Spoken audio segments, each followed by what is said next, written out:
anytime.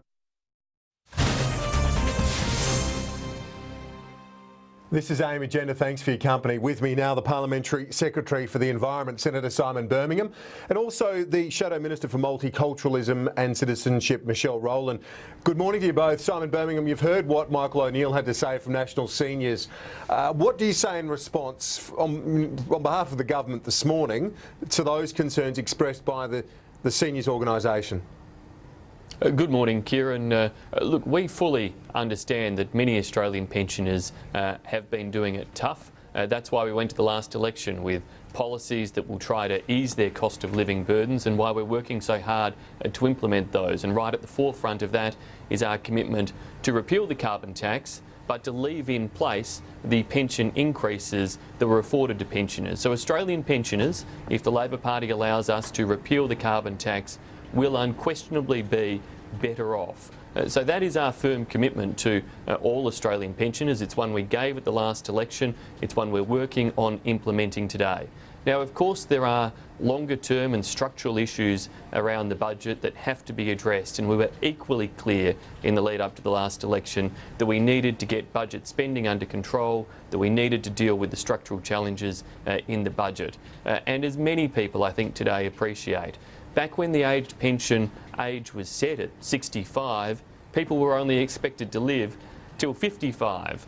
Now people are expected to live till 85. So you've had a real change, of course, in the demographics and the situation around how the pension system works, and we have to look very carefully at these matters for the future. But for those people today on an age pension, they should understand and appreciate that coalition policies will make them better off, will ease their cost of living pressures, and if only the Labor Party would let us implement those policies. Michelle Rowland, your response to that and the structural changes that Senator Birmingham argues are needed, and something Michael O'Neill from the Seniors organisation also concedes, that certainly they're open to a discussion on this.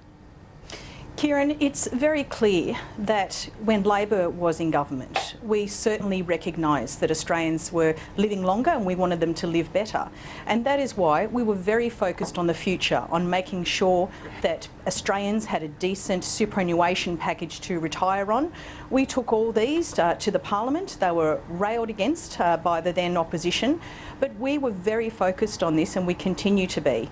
But I think it's also very clear, Kieran, that for all the spin that the government will try and put on this, Tony Abbott promised the night before the election and in the days leading up to the last election, no change to the pension. Now, very clearly, that is a promise that is about to be broken. And that, I think, is something that all seniors would be very concerned about and would feel very betrayed about. These were people, this promise was made the night before the election in the marginal seat of Lindsay. So all those good voters in Lindsay went out and said, oh, there won't be any change to the pension. We believe Tony Abbott. And they are about to cop it. They are about to cop it, and it reflects the very twisted priorities of this government, that they are not only reneging on that promise, but reneging on it to the detriment of some of the most vulnerable in our society. Senator Birmingham, would it be a broken promise if the government was to make any change to the pension, given the commitment made? Kieran, I'd invite people to have a look at what is in the budget on May the 13th, not the scare campaign that the Labor Party or anyone else might want to run between now and May the 13th. Ultimately, we will, as we've been very clear about, honour our promises that will ensure we do ease the cost of living pressure on Australian pensioners, but also that we do rein in the budget deficits. Of course, $123 billion of cumulative budget deficits racked up under the Labor government that was in place previously, a gross debt approaching some $600 billion if we don't change the budget settings. An announcement on the pension before the which comes into effect after the election, but still included in this budget in terms of the forward estimates. So that is still very much a possibility, and given what Joe Hockey has said at the weekend, it looks like not just a possibility but a likelihood. And Kieran, I think I've been very clear this morning. Today's pensioners have nothing to fear, because our policies are about trying to ease their cost of living pressure, reduce their electricity bills by getting rid of the carbon tax and leaving in place pension increases that they'd previously received. Now, as for the longer-term structural issues, they, of course, equally need to be addressed, and that's equally consistent with our election commitments to get the budget under control. There's nothing inconsistent about these positions. We were very clear on both of those principles going into the election, and that is exactly what we're seeking to deliver. And if it is beyond the next election, as Senator Birmingham indicates, the mid to long-term reform, structural reform as he puts it, then that's not a broken promise, is it? Tony Abbott very clearly said no change to the pension. Now, if Senator Birmingham can't back in that statement, then that's a matter for him and that's a matter for the government. But pensioners are today watching what the government is doing. It's very clear that they are not going to be able to meet that commitment, and we don't know what that change will be. But Kieran, I will say this, government is indeed about priorities, and Labor made some very difficult decisions when we were in government. The decisions that this government is now facing, does it continue to back in an unaffordable, unwanted $5.5 billion paid parental leave scheme, a Rolls-Royce scheme to pay millionaires for having a baby, which clearly seniors are opposed to. And I can tell you this from personal experience. I went around my electorate and I still haven't found seniors who support this, but it is very clear that this is a government of extremely twisted priorities when it comes to managing the budget, well, which let's now get Senator own. Birmingham on that, because that is not just something that Michelle Rowland's put, but Michael O'Neill from National Seniors has specifically mentioned that issue as well, the generous paid parental leave scheme. Doesn't that policy jar with the rest of the message from the Treasurer at the moment and the need to rein in spending? If you're going to rein it in terms of seniors, why not shelve that generous paid parental leave scheme? No, Kieran, because it's a productivity policy and it's about getting more people back into the workforce sooner. And the only way we'll be able to pay for age pensions into the future, the only way we'll be able to pay for all the range of government services that all Australians value into the future is to, of course, maximise the number of people participating in the workforce.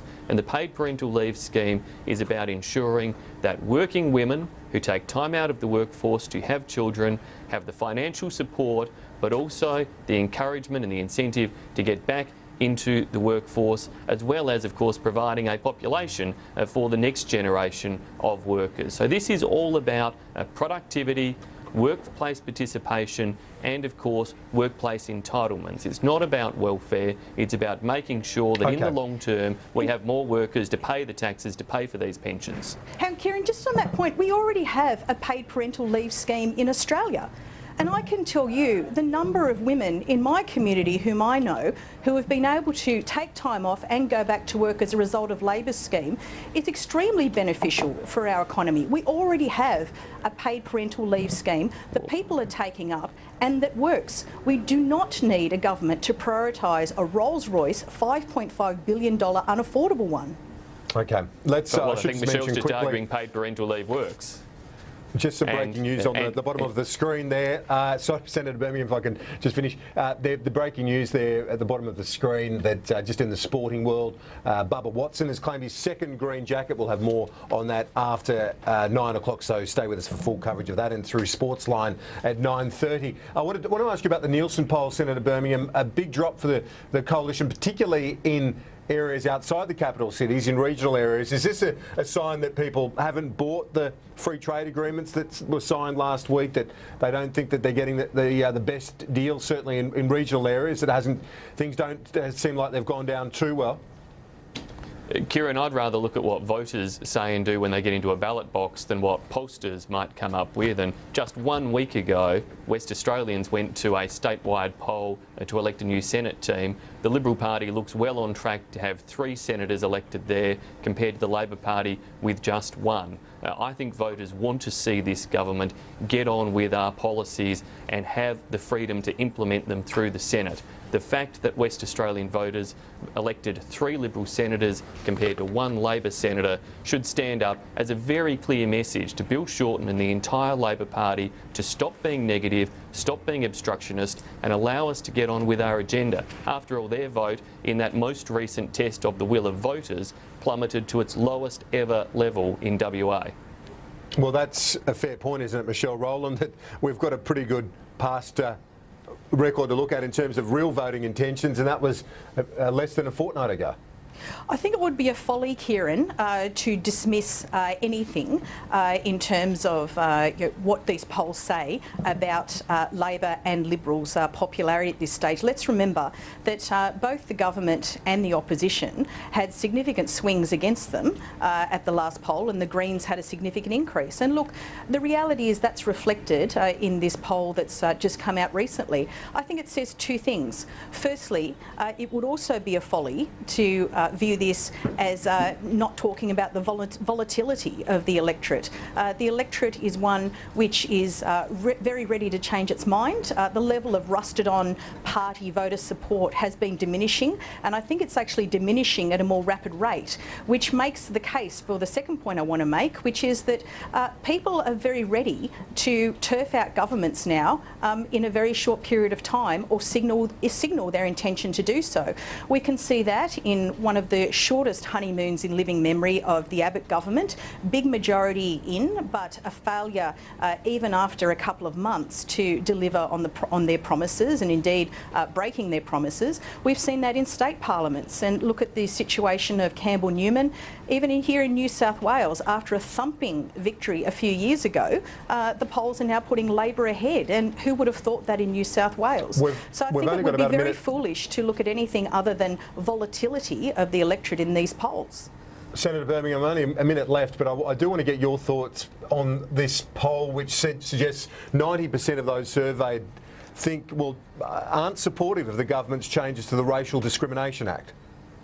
Well, I think firstly it all depends on how you ask a question in that regard, but secondly, this again is something we promised to do at the election, that we would repeal this section of the Racial Discrimination Act in its current form. We've now gone out with a consultation draft to the Australian people, and George Brandis is genuinely taking feedback on that, but we see just on the front page of today's Advertiser a pretty clear demonstration that the current laws don't work to the standard that many think or pretend that they do, in terms of the outrageous words and behaviour we have of a sheikh in Adelaide who has certainly preached hate against other ethnic groups in this community. Okay, Michelle Rowland, 20 seconds left, just quickly. That's an own goal by the government on this one. If you think that watering down hate speech is actually going to get rid of hate speech, then I think you're seriously delusional. And by the way, Section 18C is a civil penalty. We're putting in the first ever vilification penalties. Is a civil penalty under which action can still be taken. If Simon wanted to do something productive, he should speak to his colleagues in the South Australian Parliament and get them to look at the criminal laws, which the police have said they don't have enough grounds to bring. Michelle Rowland, Senator Birmingham, as always, thanks for your time. Quick break on AM Agenda, back